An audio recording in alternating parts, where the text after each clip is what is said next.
Всю свою жизнь он посвятил исследованию судеб репрессированных, изучению биографии выдающихся выходцев земли Карткеросской. Уроженец Литвы проживает здесь с 49-го года, то есть с 14 лет. Богатая на события судьба Анатолия Антоновича – это живая история республики. Вот почему его и сегодня считают главным специалистом по местной истории. Вот один только характеризующий факт. Даже после того, как родная Литва предоставила ему гражданство и квартиру, Смилингис не стал покидать Коми. Слишком многое их связывает. Но это сейчас у него теплые воспоминания о детстве и юношестве. В далеком 41-м Коми край встретил довольно сурово.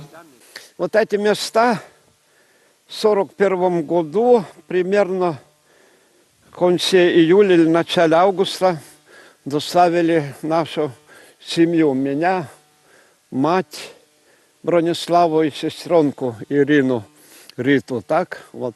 Здесь тогда находился поселок, называемый вторым участком. То есть стояли лагерные бараки, вокруг частокол из жердей метров 3-4 и по углам вышки стрелковые. Эти воспоминания и легли в основу исследований. Он работал на лесоповале наряду со взрослыми. Отряды были национальными. Здесь отбывали срок заключенные со всего Союза.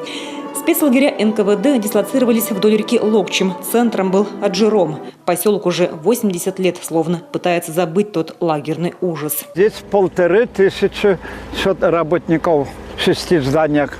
Вот таких здесь подряд 6 зданий было. Осталось 3. Лагерное управление здесь. На этих полях заключенные выращивали арбузы и капусту, а на этом месте был огромный аэродром. Лагерь, он не был необходим, такой аэродром. Начальник лагеря, все говорят, ездил каждую неделю в Москву, в ресторан якобы. На самолете? Да, на самолете отсюда летал. Значит, это было все согласовано. А эти места и сейчас вызывают глубокий страх. Здесь располагались лагеря смерти. Сюда отправляли умирать немощных заключенных. Человеческие останки под ногами здесь валяются по сей день.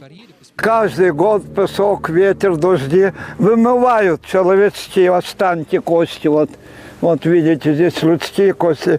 И можно сейчас, если здесь пособирать, опять можно собрать, опять придется, видимо, собрать, их захоронить.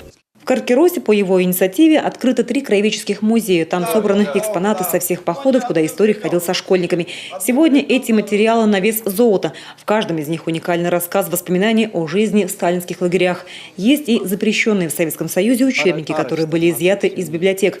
И это все наша история, которая стала частью жизни, казалось бы, одного человека, а на самом деле целой нации, целой эпохи. Татьяна Супряткина, телеканал Юрган.